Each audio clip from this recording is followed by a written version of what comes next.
ক্ষমতাকে শরীক করলো, টাটকা কাফের হয়ে গেল, এটা শিরকে তৈরি হয়ে গেল। আপনি দলিল নেবেন, হ্যাঁ দলিল তো আছে, এমন দলিল আপনি কাটতে পারবেন না, পৃথিবীর কেউ কাটতে পারবে না। একটুখানি খেয়াল করুন, এই যে বিষয়টা আমরা পরিষ্কার করে বোঝার চেষ্টা করি। আল্লাহ রাব্বুল আলামিন আইন দিয়েছেন তিনি আমাদের জন্য। আল্লাহ রাব্বুল আলামিন স্পষ্ট করে কোরআনুল কারীমের মধ্যে বলেছেন, আপনি সূরা আরাফের ভিতরে যে দেখেন আল্লাহ রাব্বুল আলামিন 54 নম্বর আয়াতের মধ্যে বলছেন, আলা লাহুল খালকু ওয়াল আমরু তাবারাকাল্লাহু রাব্বুল আলামিন। খুব ভালো করে বোঝেন, আল্লাহ রাব্বুল আলামিন বলেন আলা লাহুল খালকু ওয়াল আমরু, সাবধান, সৃষ্টি যিনি করেছেন, কেবল মাত্র আইন দেওয়ার ক্ষমতা তার আছে, অন্য কারণে। সুবহানাল্লাহ বলেন না? তাবারাকাল্লাহু রাব্বুল আলামিন, তিনি তো মহোত্তম, তিনি তো রব্বুল আলামিন, সমস্ত জগতের রব তিনি, একমাত্র তিনি আইন তৈরি করতে পারেন, অন্য কেউ আইন তৈরি করতে পারে না। আপনি সূরা আলে ইমরানের ভিতরে যান, সূরা আলে ইমরানের ভিতরে স্পষ্ট ভাবে 154 নম্বর আয়াতের মধ্যে দেখবেন মাঝখানে আছে, ইয়াকুলুনা হাল্লানা মিনাল আমরি মিন শাই। আল্লাহ রাব্বুল আলামিন বলেন, তারা বলে আমাদের কি আইন তৈরি করার কোনো ক্ষমতা নেই। ও মুসলমান, কান লাগিয়ে শোনেন, একটু ভালো করে বোঝেন, ঈমান যদি বাঁচাতে চান একমাত্র আইনদাতা হিসেবে আল্লাহ রাব্বুল আলামিনকে মানতে হবে, অন্য কাউকে মানা যাবে না, অন্য কাউকে মানা যাবে না। আপনি যদি বলেন ঠিক তারপরেও ঠিক, আপনি যদি বলেন ভুল তারপরেও ঠিক, ভুল বললেও আপনি বলবেন, ঠিক বললেও বলবেন, কিন্তু যা বলছি প্রত্যেক কথার পিছনে দলিল আছে। মানলে মানবেন, যদি না মানেন নিজের অক্ষমতার কথা স্বীকার করেন আলাদা হিসেব, যদি অস্বীকার করেন এর মধ্যে অনেক হিসেব কিতাব আছে, আপনার ঈমান বাতিল হয়ে যাবে। আমরা যে কথা বলতেছিলাম সূরা আলে ইমরান 154 নম্বর আয়াতের মাঝখানে আল্লাহ পাক বলেন, ইয়াকুলুনা, তারা বলে, কারা বলে? ওখানে কাফেরদের কথা আল্লাহ বলেছেন, বলেছেন মুনাফিকদের বিশাল আলোচনা। তারা বলে ইয়াকুলুনা হাল্লানা মিনাল আমরি মিন শাই, আমাদের কি আইন তৈরি করার কোনো ক্ষমতা নাই। এরা মনে করে আইন তৈরি করার ক্ষমতা আছে, এই জন্য দীর্ঘদিন যাবত আমার বাংলাদেশ চলে, কোরআনের আইন চলে না, এখানে মানুষের আইন চলে। ঠিক কিনা বলেন? কোরআনুল কারীমের ভিতরে আপনি সূরা বাকারার মধ্যে 178 নম্বর আয়াতের মধ্যে দেখেন আল্লাহ কি বলতেছেন, ইয়া আইয়ুহাল্লাযীনা আমানু কুতিবা আলাইকুমুল কিসাসু ফিল কতলা। আল্লাহ পাক বলেন, ও ঈমানদারগণ, আমি আল্লাহ তোমাদের জন্য হত্যার শাস্তি কিসাস বর্ণনা করে দিলাম। সুবহানাল্লাহ। হত্যার শাস্তি কি? কিসাস। হত্যা শাস্তি বলেন কিসাস। এই যে কিসাসের আইনটা সূরা বাকারার 178 নম্বর আয়াতের এই আইনটা আমাদের বাংলাদেশে কি আছে? জোরে বলছেন না কেন? এখানে যে আইনটা চলে, এটা কার তৈরি করা আইন? এটা মানুষের তৈরি করা আইন, এটা ব্রিটিশের তৈরি করা আইন, এটা ভারতের আইন, অমুকের আইন, তমুকের আইন। আমাদের বাংলাদেশে এই আইন কেন চলে? আমরা মনে করি আল্লাহ তো আইন তৈরি করেছে। সূরা বাকারা 178 নম্বর আয়াতে আল্লাহ কিসাস বলেছেন, তো ওইটা আল্লাহ বানিয়েছে, আল্লাহর ক্ষমতা আছে। এরা মনে করে যে আমাদেরও ক্ষমতা আছে, এই জন্য কিসাসের যে সূত্র, সেই সূত্র এখানে ফলো করা হয় না। মানুষকে হত্যা করা হয়েছে, যথেষ্ট প্রমাণ থাকার পরেও মানুষ নিজেদের পাওয়ার খাটিয়ে ওই ফাঁসির রায় প্রাপ্ত, মৃত্যুদণ্ড প্রাপ্ত আসামিকে এরা বেকসুর খালাস করে দেয়। ঠিক কিনা বলে? এই কথা যদি কেউ মনে করে আল্লাহ কিসাস দেওয়ার ক্ষমতা তার আছে, তিনি দিয়েছে, আমাদের ক্ষমতা আমরা আছে, আল্লাহর আইন তৈরি করার ক্ষমতা আছে, আমাদেরও আইন আছে, ক্ষমতা আমাদেরও পাওয়ার আছে, এই জন্য আমরা মুক্ত করে দিলাম। আল্লাহ আইনের বিরুদ্ধে আইন তৈরি করার ক্ষমতা যে মনে করবে সে কাফের, কাফের এবং কাফের, সেই সাথে মুশরিক। যেহেতু আল্লাহর আইনের তৈরি করা পাপ ও মানুষের মধ্যে আছে বলে মনে করে, এটা শিরকে জলি, এটা শিরকে আকবার, ঈমান বাতিল হবে হবে এবং হয়ে যাবে। আমরা মুসলমানেরা এইগুলো কিন্তু আমরা খেয়াল করি না। আমরা তাই খুশি তাই করি। আমরা মনে করি কোরআন কিছু জায়গায় আল্লাহ রাইন, কিছু জায়গায় মানুষের রাইন। এই করবো তা করবো, শয়তানি করবো, তারপর দুনিয়া থেকে চলে যাবো, মরে গেলাম, খেতে দিয়ে মিলা দিয়ে গেলে তার মাত্র ছোট চলে গেলাম। এইরকম পাগলামি চিন্তা করার অবকাশ কিন্তু কুলহু আল্লাহু আহাদ করা ব্যক্তি থাকে না। কথা বুঝতে পারছেন? ওই যে সূরা বাকারার কথা বললাম, সূরা আলে ইমরানের কথা বললাম, এই সূরাগুলো কে দিয়েছেন? আল্লাহ দিয়েছেন, আমাদের জন্য দিয়েছে, মুসলমানের সম্পদ। এইগুলো কেন আমরা খেয়াল করি না মুসলমানেরা? সূরা আলে ইমরানের 154 নম্বর আয়াতের যে অংশটা পড়েছিলাম শেষ করে দিচ্ছি, মাঝখানে যেটা পড়েছিলাম, আল্লাহ পাক বলেন ইয়াকুলুনা হাল্লানা মিনাল আমরি মিন শাই। তারা বলে যে আমাদেরকে আইন তৈরি করার ক্ষমতা নাই, আমরা কি আইন বানাতে পারবো না। আল্লাহ বলতেছেন কুল ইন্নাল আমরা কুল্লাহু লিল্লাহ। আল্লাহ পাক বলেন হে নবী আমার স্পষ্ট করে বলে দেন, আইন তৈরি করার পূর্ণ ক্ষমতা কেবলমাত্র আল্লাহ রাব্বুল আলামিনের আছে, আর কারণ নেই। সুবহানাল্লাহ। এই জন্য আপনি সূরা মায়েদার 44 নম্বর আয়াতের শেষে যে দেখবেন ওমান লাম ইয়ানাকুম বিমা আনজালাল্লাহু ফাউলাইকা হুমুল কাফিরুন। আল্লাহ পাক বলেন যারা বিচার করে, বিচার বিভাগে আল্লাহর আইনকে বিচার করে না, আল্লাহ পাক বলেন ওরা হচ্ছে কাফের। শুনছেন তো? রাগ করছেন? আমি কি আমার কথা বলছি না বাবা? আমি খুলে দেখেন কি সব আছে, ঠিক বলছি তো ভাই নাকি? আল্লাহ বলেন ওয়ামাল্লাম ইয়াহকুম, যে হুকুম দেয়, বিচার করে, ফয়সালা করে বিমা আনজালাল্লাহ, অথচ আল্লাহ যেটা দিয়েছেন ওইটা মানে না, নিজের ইচ্ছে মতো বিচার করে, সে হচ্ছে কি কাফের। আল্লাহ পাক কাফের বলেছেন। কাফের বলার কারণ হচ্ছে এই, যদি কেউ ওইটা অস্বীকার করে, যদি কেউ আল্লাহর আইনটাকে কি করে অস্বীকার করে, সে কাফের হয়ে যায়। এরপরে দেখেন 45 নম্বর আয়াতের শেষে ওমান লাম ইয়াহকুম বিমা আনজালাল্লাহু ফাউলাইকা হুমুজ জালিমুন। আল্লাহ রাব্বুল আলামিন বলেন যে বিচার করে আল্লাহর আইন দিয়ে নয়, আল্লাহর আইন দিয়ে যারা বিচার করে না তারা হচ্ছে জালেম। তারা কি বলেন? জালেম। এই জালেম শব্দটা কিন্তু কাফেরের চাইতেও বেকায়দা। জালেম কি? কাফেরের চাইতেও বেকায়দা। এই জালেম জুলুম, সবচাইতে বড় জুলুম হলো শিরক করা। সবচাইতে বড় জুলুম কি? শিরক করা। আমার বাংলাদেশে কিছু কিছু বর্তমান মানুষ উদ্ভ্রান্তের মতো কথা বলতেছে। গত কয়েকদিন আগে দেখলাম একজন বলতেছে যে শিরক করে তার নাকি কাফের বলা যাবে না। আমি দেখলাম পাগলা, পড়াশোনা করিনি, হিসাব কিতাব উল্টো কথা করছে, যে শিরক করে সে তো কাফের বটে। কাফের বিভিন্ন রকমের কাফের আছে। যেমন যদি কেউ বলে আমি আল্লাহ মানি না, পরকাল আসর নসর মিজান সিরাত আখিরাত কোরআন হাদিস এগুলো কিছু মানে না, কিছু মানে না, সে বলে আল্লাহ বলে কেউ নেই, ও আছে কাফের, সব অস্বীকার করলো।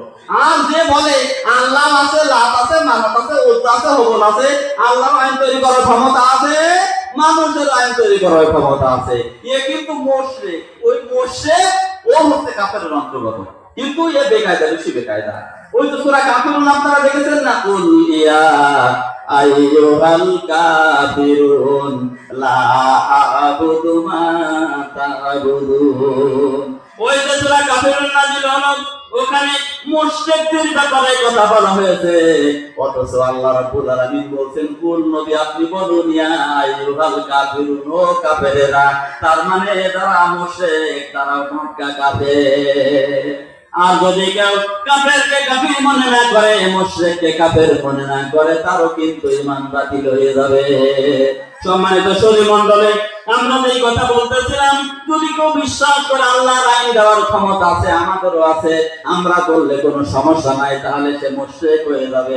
যদি সরাসরি অস্বীকার করে সে কাফের হয়ে যাবে। আর এরপরে 47 নম্বর আয়াত সূরা মায়েদায় দেখবেন, আসলে এগুলো ব্যাখ্যা বিশ্লেষণ করতে গেলে অনেকগুলো সময় প্রয়োজন হবে।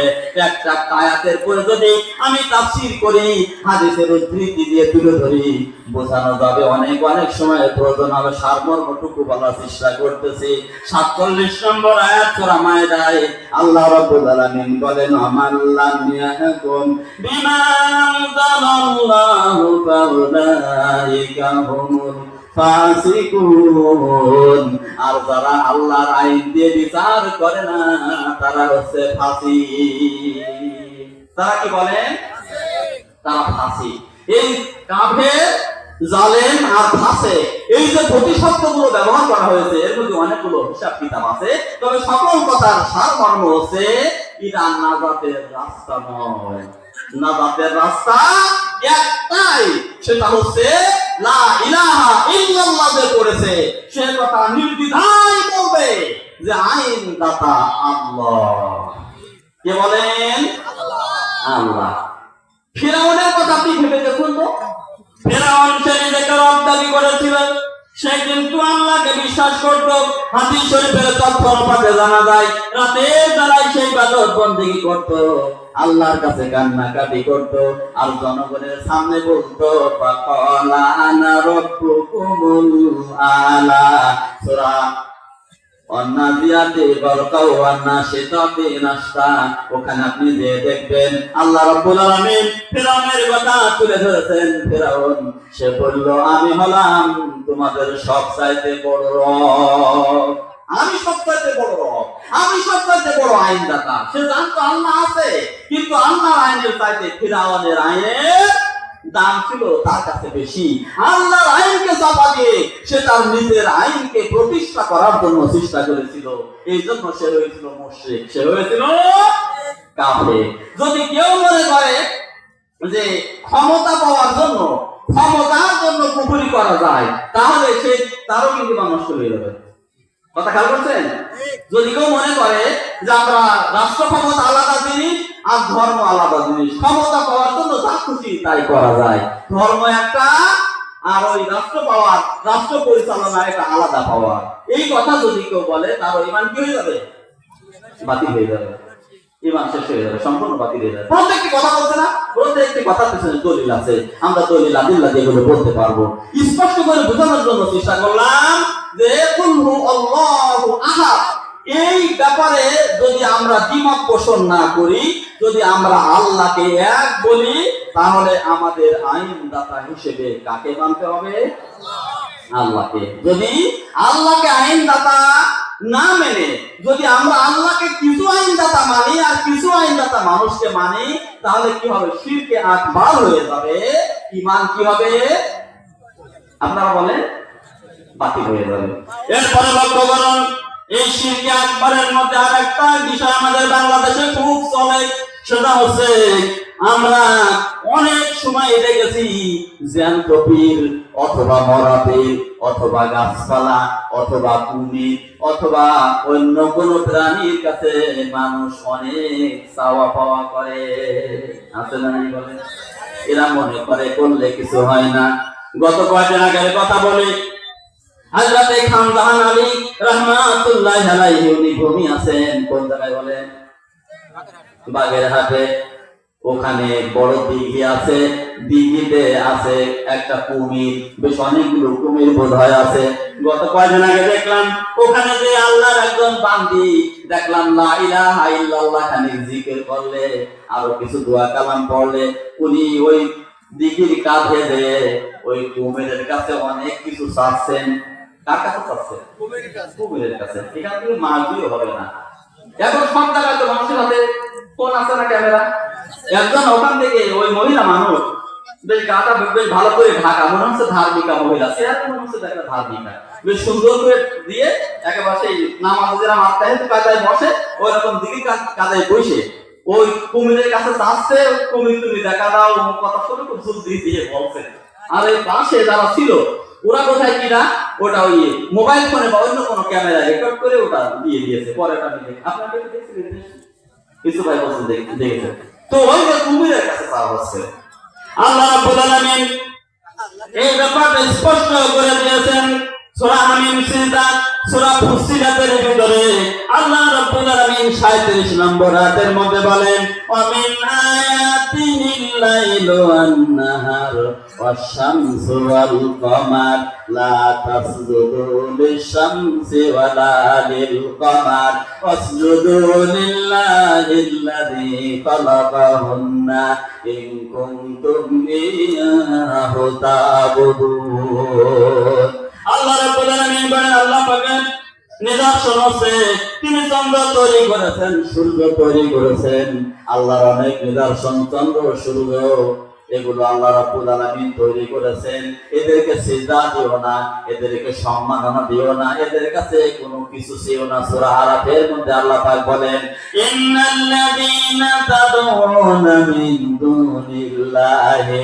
ইবাদুন আমসালুকুম আল্লাহ পাক বলেন বান্দারে তোমরা যাদের কাছে ডাকাডাকি করো এটা গাছ হতে পারে এটা পাথর হতে পারে জীবিত মানুষ হতে পারে মৃত মানুষ হতে পারে এটা মূর্তি হতে পারে বিভিন্ন দেব-দেবী যেগুলো ডাকো আল্লাহ পাক বলেন বান্দা তুমি যেমন আমার গোলাম তুমি যেমন আমার দাস তুমি যার কাছে ডাকতেছো ও তো আমার দাস কাজে একজন দাস আর একজন দাসের মনের আশা কি পূরণ করতে পারে আপনারা বলে এই জন্য আমরা যে জিনিসগুলো দেখি মানুষ পীরের কবরে যে সিজদা করে ওই কবিকে সিজদা করে কচ্ছপকে সিজদা করে গত কয়েকদিন আগে একজন আলেম আমার সাথে কথা বললেন আমি তার কাছ থেকে অনেক কথা শুনলাম উনি বললেন প্রত্যক্ষদর্শী উনি একটা পীরের কবরে গিয়েছিলেন সেখানে কচ্ছপ পোষা আছে একজন মানুষ লম্বা জামা গায়ে মুখে দাঁড়িয়ে আছে মাথায় টুপি আছে ওই কচ্ছপের পায়ে সিজদা করতেছে জোরে নাউজুবিল্লাহ আমার জীবনে বিভিন্ন জায়গায় ঘোরার তৌফিক হয়েছে আপনাদের দোয়ার বরকতে দেশে বিদেশে অনেক জায়গায় প্রোগ্রাম করার সুযোগ হয় আল্লাহ কথা বলার তৌফিক দেন আমি আমার নিজের চোখে দেখেছি চেহারা দেখলে আপনি অবাক হয়ে যাবেন এত সুন্দর চেহারা লম্বা জামা গায়ে আমি নিজে দেখেছি দাড়ি আছে সুন্দর দাড়ি আছে মাথায় টুপি আছে অথচ ওই পীরের কবরে দিয়ে সিজদা দিয়ে কান্নাকাটি করতেছে পীরের কাছে ছেড়ে যাচ্ছে আমি লোকমান আমার নিজের কানে তা শুনেছি নাউজুবিল্লাহ বলে চিন্তা করতে পারেন পীরের কাছে যে ওই কবরের কাছে যে কান্নাকাটি করতেছে ওর কাছে সন্তানাদি কামনা করছে আমার ছেলে দাও মেয়ে দাও অমুক দাও তমুক দাও এগুলো হচ্ছে শিরকে আকবার কি বলেন শিরকে আকবার শিরকে ঝোলি ঈমান বাতিল হয়ে যাবে আপনারা কি রাগ করতেছেন খারাপ লাগতেছে পর্দায় করে যাচ্ছি আমাদের জন্য যা প্রয়োজনীয় এখান থেকে আমরা কিছুটা দিক নির্দেশনা নেওয়ার জন্য চেষ্টা করতেছি আল্লাহ পাক যেন আমাদের আমল করার তৌফিক দান করেন সবাই বলেন আমিন আমরা যে কথা বলতেছিলাম দেখে বলেন লা ইলাহা ইল্লাল্লাহ লা ইলাহা